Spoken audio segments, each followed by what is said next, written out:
Aprovechar este espacio para rendir un merecido homenaje al señor Luis Guillermo Lumbreras Salcedo, destacado arqueólogo y antropólogo ayacuchano, quien falleció a los 87 años el pasado mes de noviembre. Él nos dejó un legado invaluable en los museos peruanos, ocupando cargos importantes como director del Instituto Nacional de Cultura y de diversos museos. Fue reconocido internacionalmente, recibiendo premios como la Orden a las Artes y las Letras de Francia y el Premio de Excelencia en la Arqueología Latinoamericana y del Caribe de la Sociedad Americana de Arqueología. Su obra, que incluye cerca de 40 libros y más de 300 ensayos e informes, ha sido publicada y traducida a varios idiomas, influyendo significativamente en la arqueología peruana y latinoamericana. Invitamos a su hijo José Carlos Lumbreras Ríos, quien brindará unas palabras a su querido padre.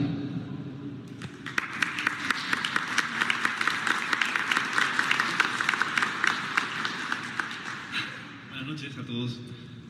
A la altura. Yo no vengo a hablar de Huamango hoy día, sino de un huamanguino. Y quisiera empezar agradeciendo mucho a Manuel Mayorga por haberme invitado a hablar frente a ustedes algunas palabras sobre la memoria de mi padre, el doctor Luis Guillermo Lumbreras. Una persona que en vida fue muy amada, muy querida, muy admirada y respetada por mucha gente y en muchas partes del mundo. Y fue un honor haber podido ser parte de ese viaje. ¿Qué les puedo contar de mi papá que no esté en internet o en Wikipedia? Estaba pensando en la mañana, porque toda la parte académica está súper documentada, pero quería hablar más de la persona. Mi papá fue una persona muy intensa desde niño en todos los temas que le gustaban o le llamaban la atención. Por ejemplo, si de niño le interesó la religión, entonces quería ser santo. Si de adolescente le interesó el periodismo, no se detenía hasta publicar un periódico en el colegio. Si de universitario le interesaba aprender cosas nuevas, no paró hasta olvidarse de comer en un punto y hasta desmayarse en la biblioteca por estar estudiando. Así de intenso era mi padre. Y si tenía que escribir un libro, no empezaba a escribirlo hasta no haber leído y revisado toda la información que había sobre el tema. Por eso la casa era una biblioteca gigantesca. Mi papá, Lucho para los amigos, tuvo una vida plena y llena de historias por escribir, la verdad que varios libros de anécdotas. Fue hijo, fue hermano, fue alumno, esposo, padre, compañero, maestro. Y tuvo en vida el reconocimiento a todo ello y se lo ganó a pulso, la verdad. No era raro verlo en medio de una presentación improvisada, con todo el auditorio cautivado a sus palabras, sin importar el tema del que hablara. Y eso que no era de su interés, caerle bien a todo el mundo, la verdad. Siempre tuvo espíritu de rebeldía contra todas las injusticias y siempre dijo lo que quería decir. Él decía lo que pensaba y lo que pensaba a mucha gente no le gustaba, la verdad. Sin embargo, igual ahí estaban, amigos y no tan amigos, mirándolos cautivados por sus conocimientos y su forma de hablar siempre en público. Y cuando hablo de que cautivaba a todo tipo de auditorio, me refiero a todo tipo de auditorio, ¿no? Desde gente mayor hasta niños muy pequeños o incluso gente que no entendía el español. Por ejemplo, recuerdo una vez, en el tiempo que viví en Barcelona, que de repente a la casa tocó la puerta un francés que se había enterado que Luis Lumbreras, que era el autor de un libro que había leído sobre historia cuando era muy joven, estaba viviendo ahí al lado, en Barcelona, ¿no? Y entonces, sin pensarlo mucho, se trepó en un auto con toda su familia y su libro viejo de Lumbreras a buscar a mi papá para que le firmara su libro. No lo conocíamos de nada, era un buen tipo, pero digamos, no lo conocíamos de nada, no hablaba nada de español, tampoco hablaba muy bien el inglés. Pero mi papá lo recibió con mucho cariño en la casa y estuvo ahí con su familia un par de días, incluso porque había llegado a Barcelona sin dinero y no tenía dónde quedarse y tenía una niña pequeña, en fin. En casa siempre tenía a mis padres los brazos abiertos para todo aquel que lo necesitara. Igual esto no era muy, digamos, raro en él. Ya en los 70, por ejemplo, luego del golpe de estado de Pinochet en Chile, recibía muchos alumnos en su pequeño departamento en Lima y se quedaron ahí con él y mi mamá un buen tiempo.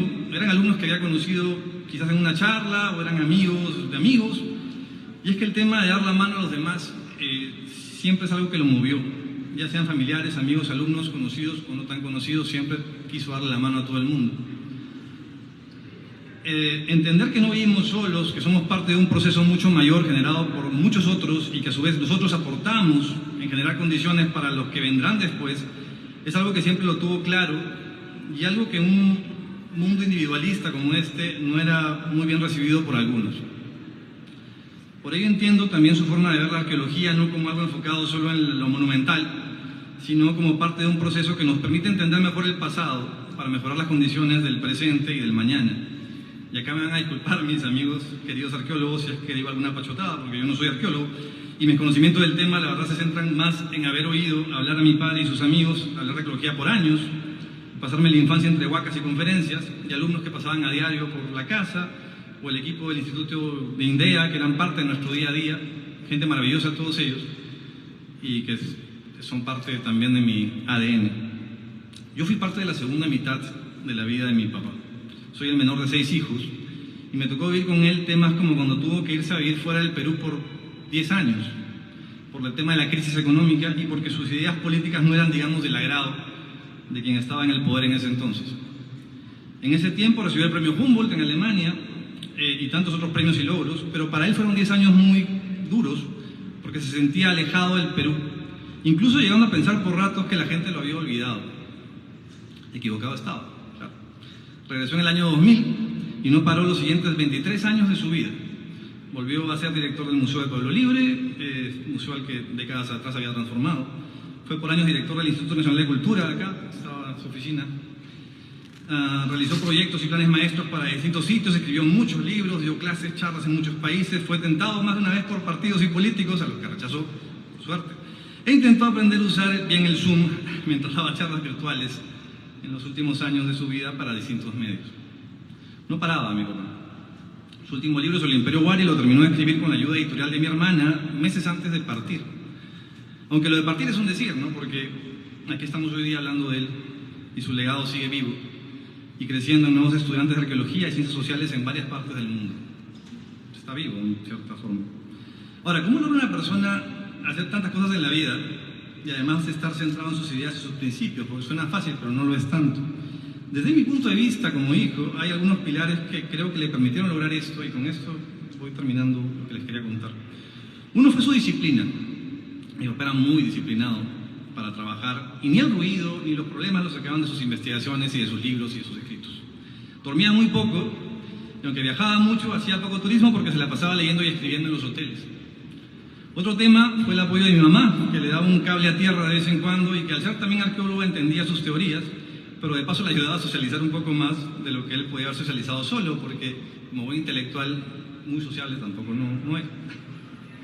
Otro punto fue el amor por sus hijos, creo yo, ya que esto le daba motivación adicional a todo lo que quería hacer.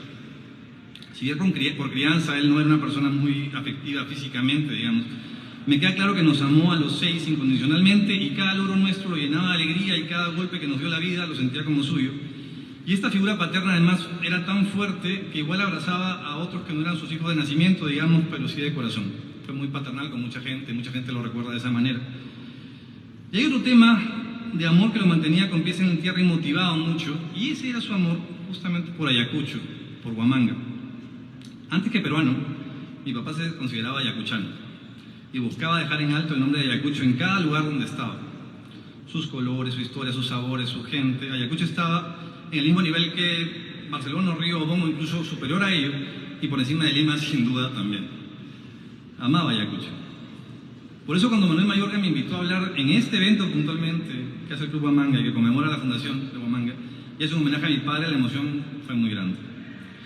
Me van a disculpar que en estas pocas palabras no haya hablado sobre la trayectoria académica o las teorías que escribió mi papá o en las cuales influyó. Esto es tarea de otros y hay muchos que pueden dar cátedra de ello de una manera genial, en realidad. Yo hoy me quería enfocar en otras partes de su vida, quizá no tan conocidas, que son las que llevo conmigo cada día. Las cosas que me dejó más allá de sus charlas y sus libros, las cosas que dejó también en aquellos que pudieron compartir con él tiempos, digamos, no profesionales, no de trabajo, ¿no? Y es complicado resumir la vida de un hombre que vivió tanto, la verdad. A ver, fue decano en la facultad, en la Universidad de Sector de Huamanga a los 25 años. Escribió decenas de libros, cambió la visión de la arqueología para que sea entendida como ciencia social, publicó cientos de artículos, dio clases en distintas universidades de varios países, conferencias, charlas por todo el mundo, dirigió museos, ganó premios, fue director del Instituto Nacional de Cultura, asesor por UNESCO, profesor emérito de San Marcos de Huamanga y varias universidades más. Se casó 2 veces, tuvo 6 hijos, 11 nietos, 5 bisnietos y unos cuantos amigos de esos de toda la vida. Conoció presidentes, diplomáticos, filósofos, artistas, científicos, obreros, campesinos, alumnos y trataba a todos con el mismo respeto y admiración por su trabajo bien hecho. Se leyó miles de libros y almacenó tanta información que sería incontable explicarla, aunque no tenía ni idea de quién era Harry Potter ni algunas otras cosas cotidianas del día a día, pero eso no le importaba mucho. Luis Lumbreras, mi papá, es y será siempre un peruano ilustre, esos que dejarán su marca en muchos, pero quizás antes que eso, un ayacuchano que amaba su lugar de origen y que siempre dejó en claro eso. Ahora toca a los que quedamos dejar en alto su nombre y para muchas futuras generaciones el legado de ese ayacuchano universal que fue Luis Lumbreras. Muchas gracias.